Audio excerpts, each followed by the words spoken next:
So the main research question that we wanted to answer was, is more data better? And so we wanted to look at those genotyping panels that everybody's kind of doing with their cattle these days. We want that more information. We want to learn a little bit more, so we're genotyping to do that.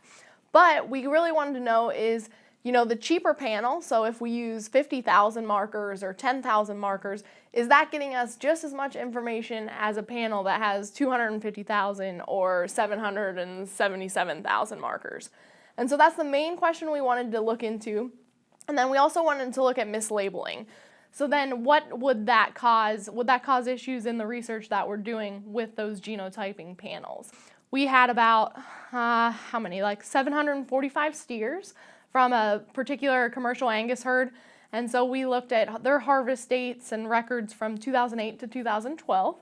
And we collected all their phenotypes as well as their genotypes. And then we also got their carcass data back after harvest. And so what made this data actually really unique is that we actually looked at matching the carcasses back to the live animal. And so we made sure that before we started that there was no mismatching of those phenotypes and genotypes. So we were for sure 100% that we had the right labels with those right genotypes. And so then after that, we also genotyped them on the F250K panel, so that's made by Neogen. And so this panel actually has both 50K and 770K SNPs on it, or markers. So it has both the information from a low density and a high density panel, as well as some whole genome sequence content. And so this is kind of just we wanted to look at if not only increasing the number of markers, but actually choosing variants that we think are a little more particular for a given trait or something like that. If we pick those, if it helps the process of using that panel, or if we find a bit more information.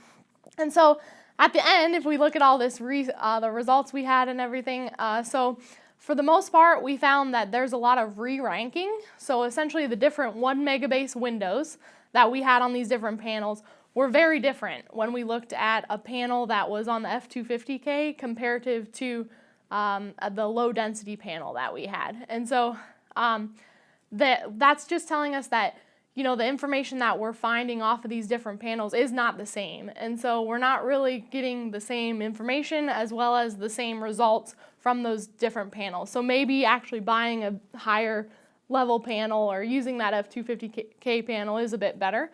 And then furthermore, as we looked at mislabeling, as we increased that different percentages of mislabeling within our data sets, we found that our heritabilities for the given carcass traits that we looked into, so we looked into ribeye area, back fat, marbling, and carcass weight, and so those all decreased in heritability. So that's telling us that we're not getting the same genetic gain from those different for those different traits if we had mislabeling within the data set.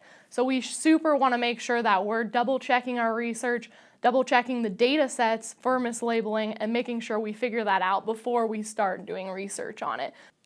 Geez, so I'm getting on to my last year and a half, I guess, of my PhD, and so now is when everybody's starting to think about what you want to do and asking you what you want to do. And so I've always really wanted to work at a breed association and work on the genetics behind that, just because for me, not only do I like talking to producers and trying to help them understand the technology that we're doing in research that they can utilize on their farms, but also I like the research side of things and those decisions that we're trying to make, because in the future is we're going to have less land, less resources, even less than we have now. And so we're still going to have to try to up the amount of beef that we're going to provide. And if not, we're just going to have to do it more efficiently if we can't up that number.